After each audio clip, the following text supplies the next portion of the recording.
বৰপেটাৰ কালাইৰদিয়া এনচি গাঁৱৰ পৰা বাঘমাৰা চৰলৈ পথ পকীকৰণৰ নামত দুৰ্নীতিৰ অভিযোগ।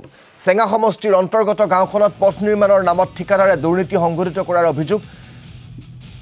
10.868 কিলোমিটাৰ পথ মাটিৰ হলনি জলজলি নদীৰ বালিৰে নিৰ্মাণ কৰাৰ লগতে অত্যাধিক বালি মিহলি চেণ্ড গ্ৰেভেল ব্যৱহাৰ কৰাৰ অভিযোগ। ঠিকাদাৰ ৰিয়াজ আলীয়ে মৈমতালিৰে কাম কৰি যোৱাৰ অভিযোগ স্থানীয় সচেতন লোকৰ।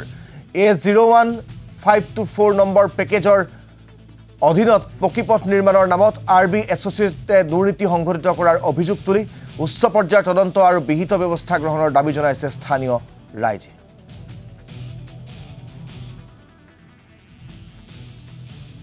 বর্তমান যে রাস্তা এই রাস্তাটা কমপ্লিটলি ভালো ফেলাই আছে আর ইয়ার উপরে যদি স্যান্ড গ্রেভেল থাকে হলো স্যান্ড গ্রেভেলের পাথরত কই ইয়ার বালুর সংখ্যাটা যথেষ্ট বেশি আর রাস্তাটা যে সেটিং দিব 7.5 মিটার আমি হোনা পাইছো সাইড বাম দিয়ে 7.5 মিটার বর্তমানে হওয়া নাই মাত্র 5.5 মিটার যে স্যান্ড গ্রেভেল ফেলাই আছে এই ঠাইখিনি মেকআপ দিয়েছে বাকিখিনি সাইড বামের কামটা ক্লিয়ার হওয়াই নাই ক্লিয়ার না হওয়া লাগে এতে মনে যে ইচ্ছা তাকে করি আছে পাথরত কই বালুর সংখ্যা যথেষ্ট বেশি এই রাস্তার কাম যথেষ্ট অনিয়ম হয়ে আছে।